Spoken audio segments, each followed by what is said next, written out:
The shuttle touched down with a hiss of depressurization, steam curling from beneath its belly like a beast sighing its last. Valthari cadets stood rigid on the tarmac, their silver uniforms immaculate, hands clasped behind their backs, eyes forward. Discipline sculpted their posture into perfect symmetry. Then, Sergeant Cole Ramirez stepped out, and the symmetry collapsed. He limped. Not the subtle kind born of recent injury, but the ingrained gait of a man who'd stopped explaining a long time ago. Left leg dragged a beat behind the right, boots scuffed unevenly. His uniform standard-issue human terrestrial fatigues hung with a casual looseness that offended Valthari sensibilities. His face bore too many scars to count, like someone had tried to erase his story with knives and failed. Cadet Iskari noted the limp first, then the scars, then the absence of any visible insignia denoting rank or specialization, no shine, no ceremony. Just the limp, the wiry frame, and a duffel slung over one shoulder like he was showing up for a camping trip. Iskari frowned, glancing at the arrival docket again. Sergeant Cole Ramirez, Human Combat Medic, Instructor Exchange Program. The instructor stopped halfway down the ramp and sniffed the air, grimaced like he was sizing up a bad joke, then muttered loud enough for them to hear, "Smells like sterilized expectations." No one laughed. Iskari's gill ridges twitched. By protocol, introductions followed rank. The Academy's commandant, Marshal Eckel, stepped forward and bowed stiffly. "Sergeant Ramirez, welcome to the Valthari Defense Academy. We're honored to—" Cole raised a hand. "I'm not big on speeches. Can someone point me to where I sleep and where I talk?" Marshal Eckel paused, expression unreadable. "Your quarters are in the instructor's wing. Briefings begin tomorrow at third rotation. Cadets will attend your orientation module." Cole nodded once and moved past them, boots thumping against the landing pad. Iskari stared after him, unsettled. 3 hours later, the Academy was still whispering. Cole's first class began with a projector and silence. Not silence like the Valthari expected, clean, composed, and reverent, but the tense, unpredictable quiet before something goes very wrong. The human didn't start with slides or bullet points. Instead, he leaned on the edge of the instructor's desk and held up a small, blood-stained field dressing.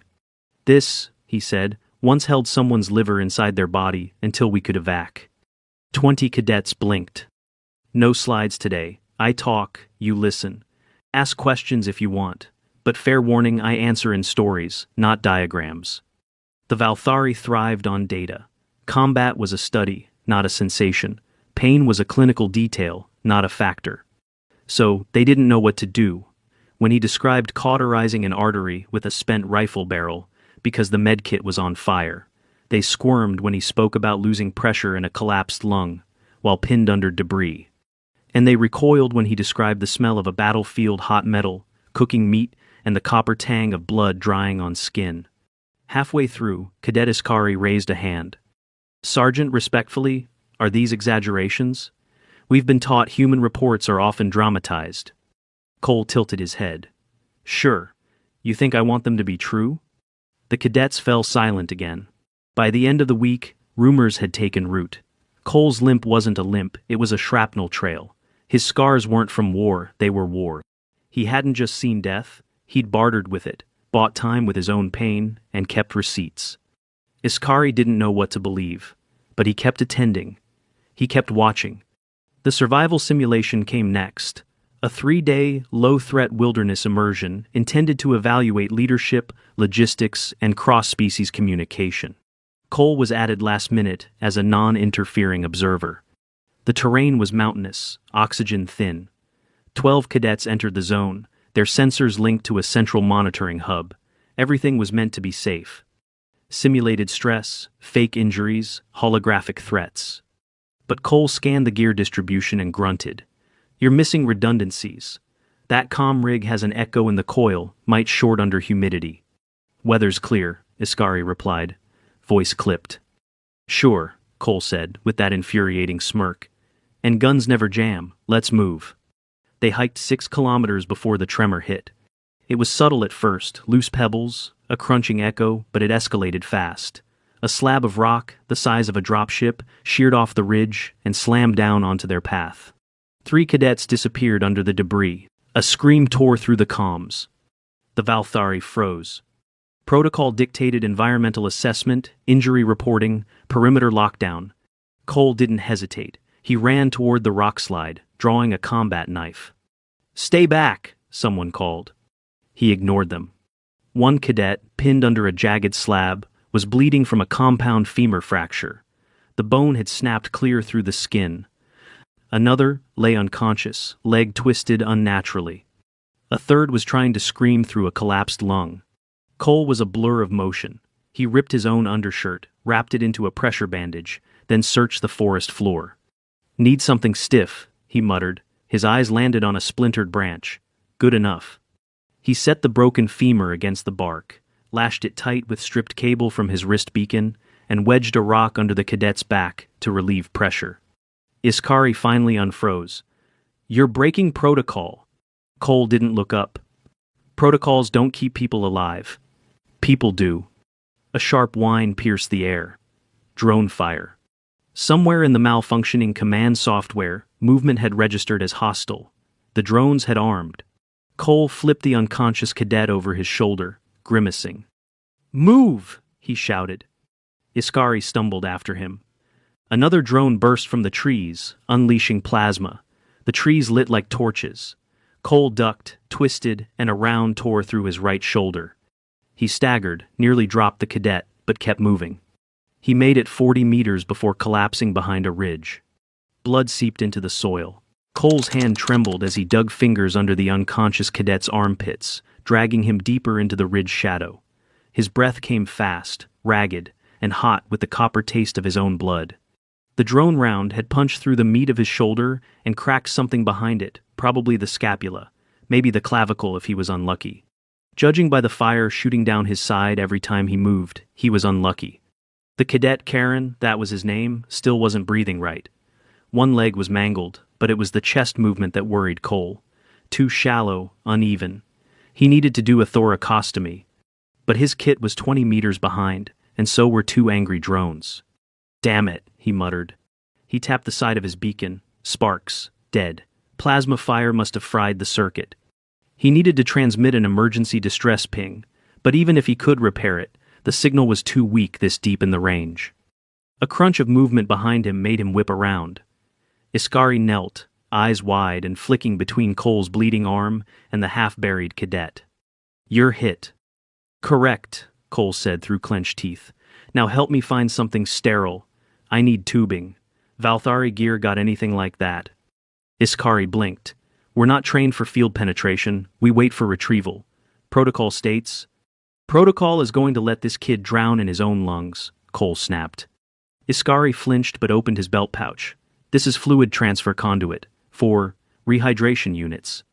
Cole held out a blood-stained hand. "Perfect. Gimme." The next 10 minutes were agonizingly delicate. Cole carved a hole between the ribs with his combat knife, sterilized only by fire, and inserted the tubing into the pleural space.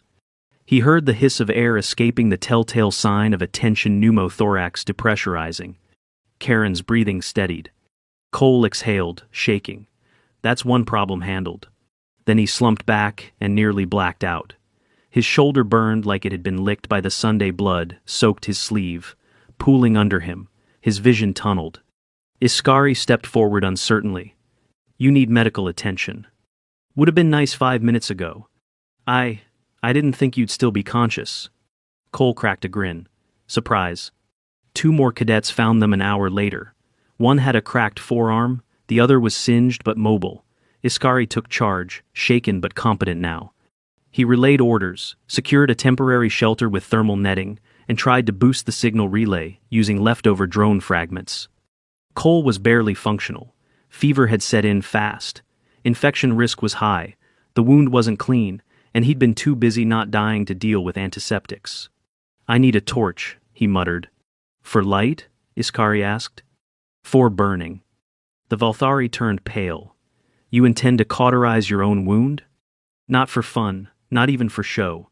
It's the only way to stop bleeding if you can't suture and don't have clamps." Iskari hesitated, then handed over a thermal plasma igniter from his pack. Cole bit down on his belt, muttered something inaudible, and pressed the torch to his open shoulder. The scream that followed echoed down the valley. Extraction didn't arrive until dusk. Iskari managed to rig the relay with one of Cole's beacon fragments and a stripped capacitor from a drone. The distress signal pinged intermittently, enough to triangulate. By the time the gunship descended, 5 cadets were huddled in the makeshift shelter. 2 unconscious, 3 borderline hypothermic. Cole lay on his back, drenched in sweat and barely lucid, his shirt plastered to him with blood and char. Medics flooded the site. Valthari teams moved in tight formation, orderly, clean, sterile. When one of them tried to stabilize Cole's wound, he blinked up at them and said, "Tell me this isn't the part where you ask me to rate my pain on a scale of 1 to 10.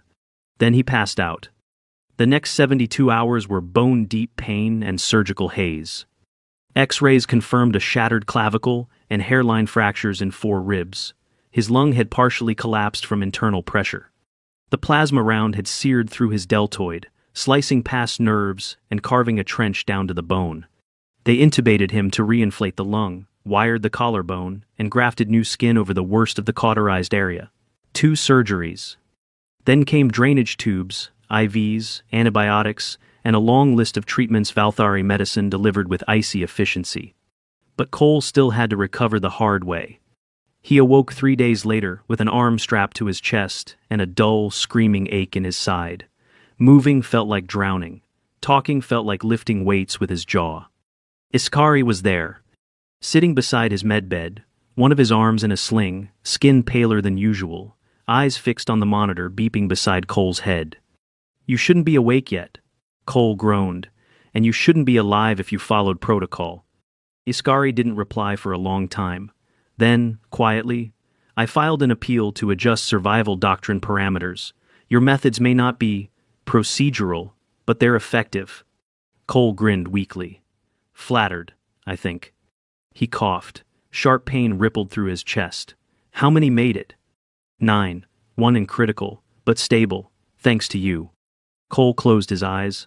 "Still lost 3. Iskari's shoulders slumped. "We would have lost more. All, maybe." Weeks passed. Physical therapy was brutal.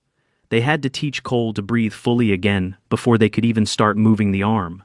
The pinned shoulder refused to lift beyond a certain angle. Every session ended with him soaked in sweat and gritting curses under his breath. The Valthari staff noted it all, cataloged his range of motion, muscle degradation, nerve response, but none of their metrics explained why he kept showing up to the rehab mat early. He wasn't trying to impress them. He just didn't know how to stop. Iskari visited often, sometimes asking about human field strategies, other times just watching in silence. "You're not like what we expected," he said once. "Most things that bleed and live aren't," Cole replied. He didn't mention the night terrors, or how phantom pain from a wound long gone still haunted his dreams. That wasn't part of the exchange curriculum. 8 weeks later, Cole walked back into the classroom. The sling still hugged his arm. His breathing was steadier now, though shallow on the right side. His limp was worse from neglect, but his eyes were sharper than ever.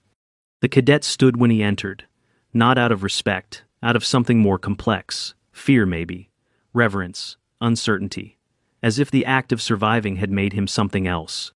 He looked around the room, nodded, and dropped a new field manual on the desk. "Nobody signed up for the joint combat drill this quarter. Funny, huh?" No one laughed. He opened the manual. New lesson. What happens when the plan dies? The room listened, like it was trying not to breathe. By the 3rd week after his return, the Academy's temperature shifted. Not literally, Valthari climate controls held within 1/10 of a degree, but something in the air had changed. Cadets still stood when instructors entered a room, still recited tactical doctrine with polished fluency, still marched with crisp turns and synced strides. But no one corrected Cole anymore. Not when he threw out page 47 of their emergency med manual. Not when he demanded they build a pressure bandage blindfolded and under simulated artillery tremors. Not when he snapped at a second-year cadet who hesitated during a triage sim, shouting, "If you don't pick someone to save, no one gets saved."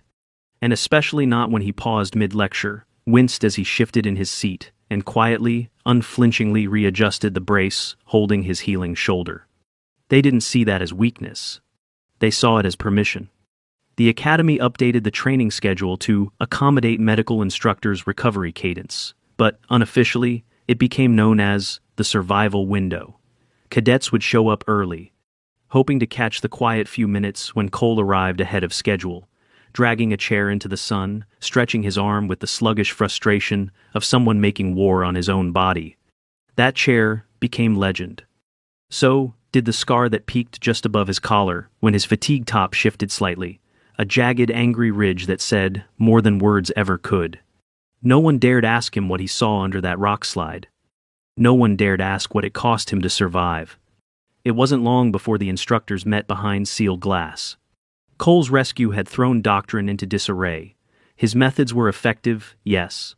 Lives were saved. But the footage analyzed frame by frame showed breaches in protocol, self-endangerment, and pain thresholds no Valthari medic could replicate without pharmacological augmentation. He cauterized himself, one of the senior staff whispered. With field-grade plasma, no anesthetic. He forced a tension release with alien tubing and a knife, another added. He was shot, and kept moving, carried someone. Silence. Then Marshal Eckel spoke. He did not hesitate. That is what unsettles them. Cole found out about the review panel when Iskari brought him a sealed tablet. They're evaluating whether human field tactics qualify as replicable instructional material, the cadet said. Cole scrolled through the document, eyes skimming past surgical logs and annotated mission transcriptions. Let me guess, half think I'm a liability, other half want to bottle what I did and teach it without the scars. Iskari didn't reply. Cole handed the tablet back. Tell them this. There's no shortcut to this kind of madness. No cheat code for pain tolerance. You don't get good at survival by studying it. You get good at it by having something to lose. He stood up stiff, still lopsided, and added, and losing it a few times anyway. Outside the formal circles, the cadets whispered his name with mixed awe and discomfort. Some started requesting more time in the simulator rooms, asking for new scenarios with chaotic variables, collapsed terrain, low oxygen drills, gear failures. A quiet shift occurred, controlled discomfort, measured improvisation. And then, of course, there was Iskari. He stopped visiting as often after the review panel, but when he did, he brought questions, not tactical, but personal. What do you do when your choice kills someone? Cole stared out across the quad before answering. You carry them. Every time you make a call, they're there, on your back. They don't leave. And the minute they do, you shouldn't be making calls anymore. Another time, do you regret it? Not the saving, not even the scars. But yeah, sometimes I regret walking back into that room like nothing happened. You didn't. Cole smiled. Yeah, they just don't know the difference. 6 weeks after his return, the joint combat modules were quietly pulled from the schedule. No announcement, no explanation. Just a memo, redirecting cadets to theory modules and holographic simulations.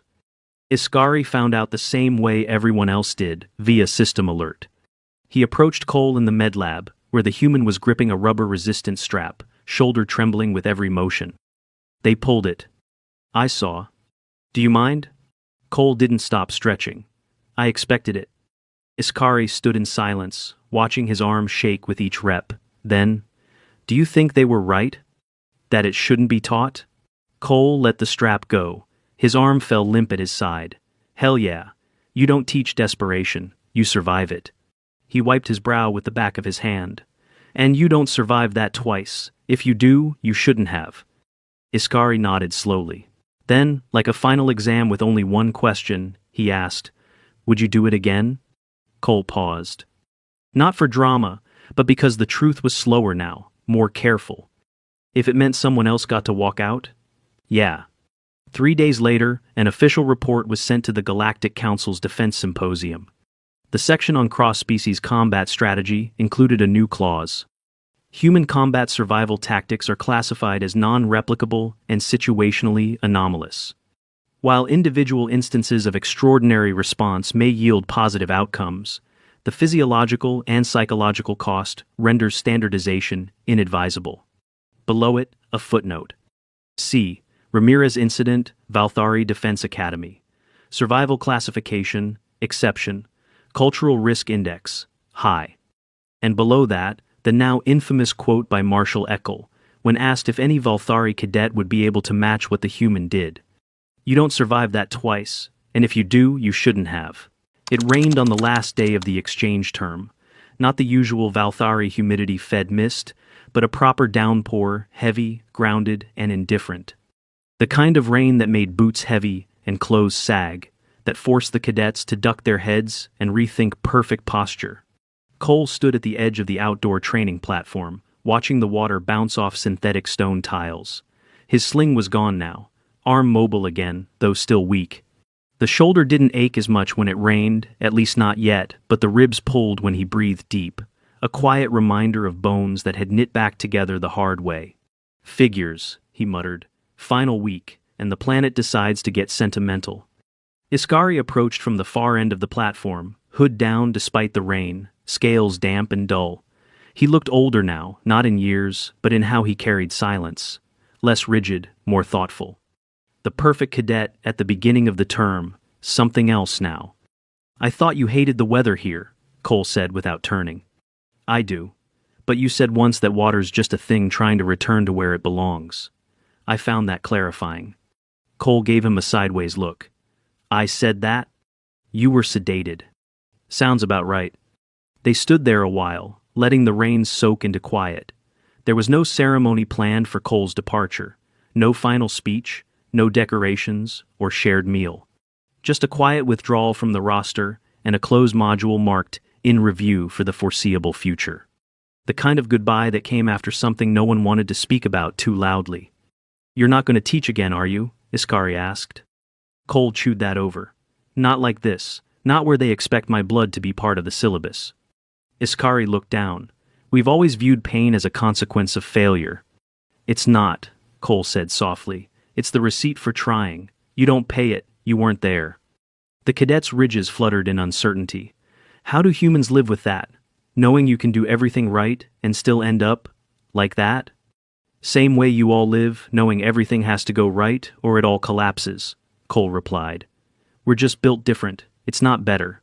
It's just messier. In the weeks since the incident, Cole had watched the Academy adjust in ways too subtle for a policy memo. The cadets moved differently now. Still precise, but more adaptable. There were drills that ended in silence, where instructors asked not who succeeded, but who improvised. And there were stories now. Cadets whispering about the human who walked back into fire for people not his own, who bled into dirt and ash and still made jokes between compressions, who refused to wait for orders while lives were sliding away by the minute. Iskari told some of those stories, though he never used Cole's name. Just the medic. As if to remind the listeners that it wasn't about the man, it was about the madness he carried, and the lives it cost to wield it well. Cole knew about the midnight debates in the simulation halls. Knew that a few cadets now trained with one hand tied behind their backs, trying to learn how to compensate for injury, even though it wasn't part of the curriculum. None of it was authorized. But it was happening anyway. Later that day, Cole packed his things in silence. His quarters looked untouched. Valthari spaces were like that sterile, minimalist, easy to vanish from. He pulled the duffel over his shoulder with a grunt, the weight still pulled at the tender muscles under his arm. He didn't fight it. Outside, Iskari was waiting. Thought I'd walk you to the shuttle. Cole smirked. Worried I'll limp off in the wrong direction? You're still compensating, left leg's favoring. Thanks, Doc. They walked slowly, the shuttle pad looming ahead, lights blinking in the mist. At the halfway point, Iskari stopped. There's one thing I didn't tell you, after the panel. Cole raised an eyebrow. I asked them to amend the survival doctrine, not just for humans, for us. I didn't think they'd listen. Did they? Iskari hesitated. They added a clause. In cases where protocol hinders immediate response, personal judgment must be evaluated independently of outcome. Cole let out a breath somewhere between a laugh and a sigh.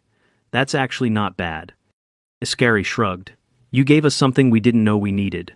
Not a new rulebook, a reason to break it. The shuttle began pre-launch cycles, engines humming, countdown slow and steady. Cole turned to him. You'll be a good officer. You think?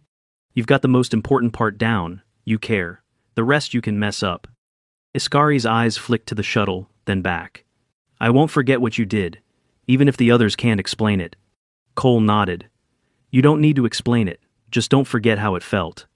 They shook hands. No salute, no bow, just contact solid, brief, human. Then, Cole turned and limped toward the shuttle.